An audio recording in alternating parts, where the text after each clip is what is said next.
শুভ সকাল বন্ধুরা, দেখো আজকে এই শাকটা রান্না হবে।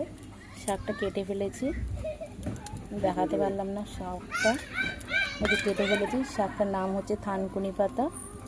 হ্যাঁ, থানকুনি পাতা দিয়ে আজকে যে ডাল দিয়ে হবে, খুবই টেস্টি শাকটা রান্না করলে। দেখতে পাচ্ছ ডালটা ধুয়েও নিয়েছি। শাকটা দিয়ে থানকুনি পাতা দিয়ে রান্না হবে আজকে। শাকটা খেলে পেট খারাপ হয় না, শরীর ভালো থাকে। তোমরা বাড়িতে বানিয়ে খেও।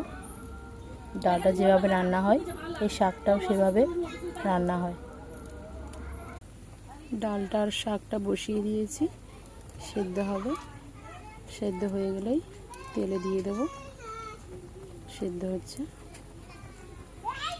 আর এই দিকে দেখো মাছ কেটে এনেছি। মাছ নিয়ে এসছে। মাছটার নাম হচ্ছে কাঁটা মাছ। মাছটা দেখাতে পারলাম না, একটু অসুবিধা ছিল, ব্যস্ত ছিলাম, তাই কেটে ফেলে দেখাচ্ছি তোমাদেরকে। মাছটা কাটতে খুবই কষ্ট হয়েছে বন্ধুরা। দেখো পিস পিস করে কেটে নিয়েছি।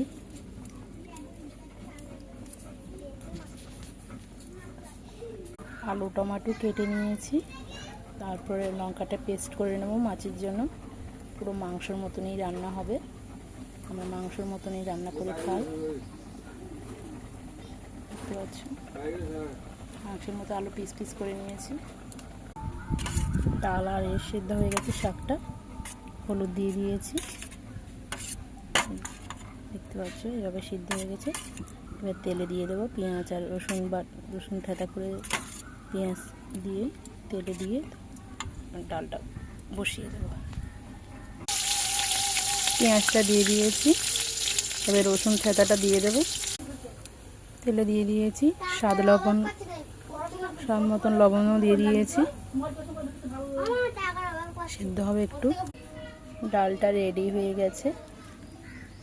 একটু পাতলা করলে ভালো হয়, ঝোলটা খেলে বেশি টেস্ট হয়, শরীর পক্ষে খুবই ভালো হয়। মাছটা বসিয়ে দিয়েছি। দেখো বন্ধুরা মাছটার কালারটা কেমন এসছে। পুরো মাংসর মতন কষাবো, কষিয়ে রান্না করব।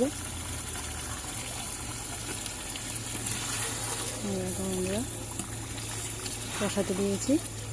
তারপর গরম মশলা দেবো, ধনে পাতা দেবো।